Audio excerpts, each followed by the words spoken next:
No nii, tere tulemast tagasi meie jalka podcasti. Minu nimi on Ernst Rajasaare ja minuga on siin stuudios täna Oskar Saaremäel. Tere! Ja Sidekick George. Tere!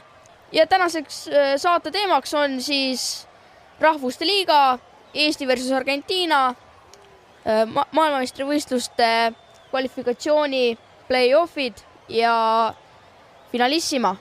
Võtame siis kõigepealt selle Rahvuste Liiga esimese mängu Eesti versus San Marino.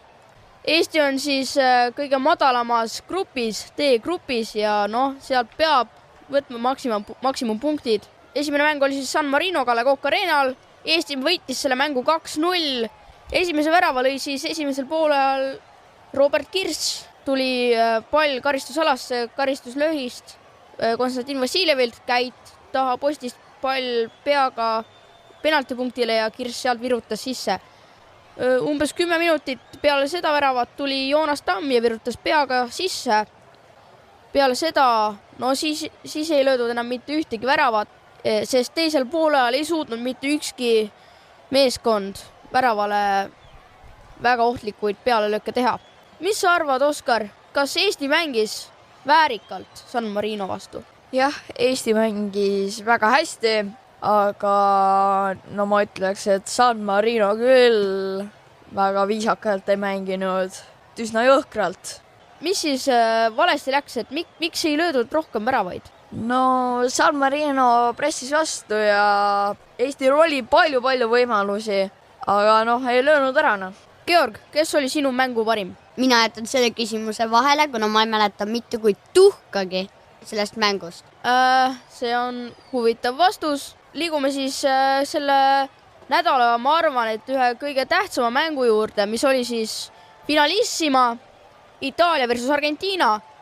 Ja Argentiina võitis selle mängu ikka korraliku seisuga 3-0. Ja Messi andis siis lõpuks kokku 2 väravasöötu. Ühe siis esimesel poolel ja teise viimasel minutil, kui Paulo Dybala sai viimastel sekunditel selle palli võrku lüüa. Itaalia tõesti ei suutnud mitte midagi panna sellel ööl vastu Argentiina meeskonnale. Terve Argentiina meeskond näitas ikka suurepärast jalgpalli. Aga liigume siis maailmameistrivõistluste kvalifikatsiooni play-offini, kus siis mängisid kõigepealt Šoti ja Ukraina meeskond.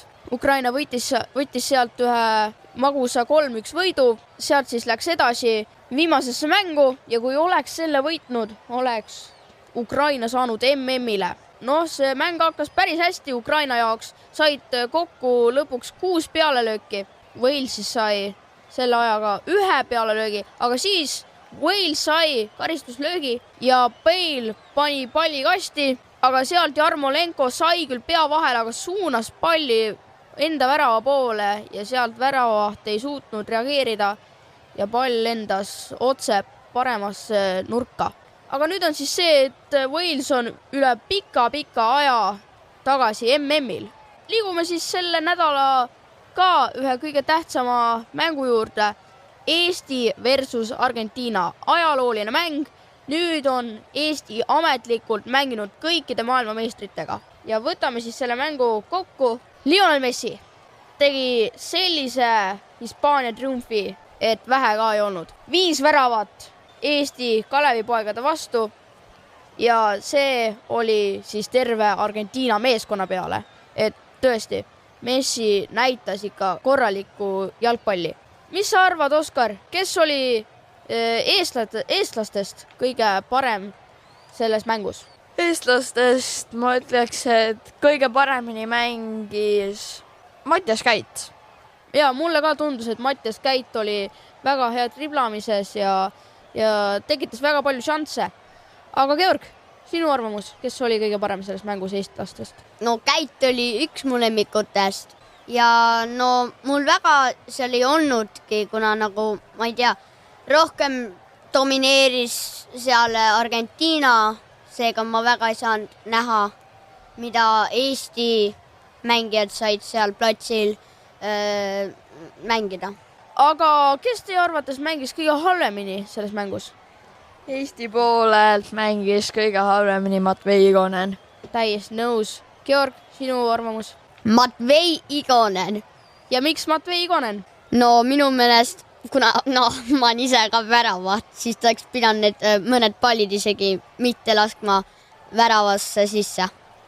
Minu arust ka, et see penalti olukord, see oli lihtsalt väga loll, et Eesti sai ju tegelikult selle rütmi vahepeal kätte, aga nagu see penalti, Senjov oleks lihtsalt võinud selle palli auti lüüa, aga lasi millegipärast Igonenil tulla. Kas ta ei näinud, kas Senjov tõesti ei näinud, et tema tagant tuleb pressi üks argentiinlane ja tuleb Igonen ja niidab korralikult maha Alvarese.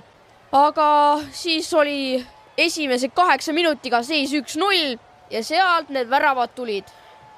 Esimese poole lõpuks oli seis siis 2-0, siis tuli poolaeg ja teisel poolel ikka Messi pani sellise kübaratriki, et vähe ka ei olnud. Lõpuks Argentiina võitis 5-0 ja Eesti väga võimalusi ka ei saanud.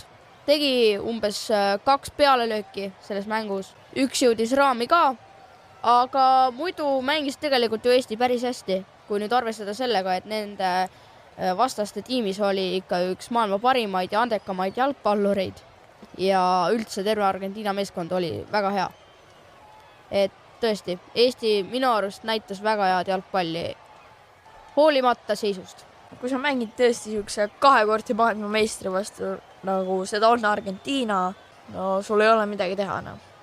Et selle kohta Eesti mängis päris väärikalt. Mängis tõesti päris väärikalt, aga kui teil oleks selle nädalal anda kellelegi see kuulus punane kaart, siis Oskar, kellele annaksid sa enda punase kaardi? Matvei Igonen. Sidekick George, sinu punane kaart läheb kellele? Minu punane kaart läheb Lionel Messile, kuna ta lõi liiga palju väravaid. Okei, nii siis on. Mina olen Oskariga nõus, et Matvei Igonen tõesti, et see mäng ei olnud hea. Aga kallid kuulajad, ma arvan, et lõpetame selle saate siin täna ära. Aitäh, et kuulasite meid. Minuga oli siin stuudios täna Oskar Saaremäel ja Sidekick George.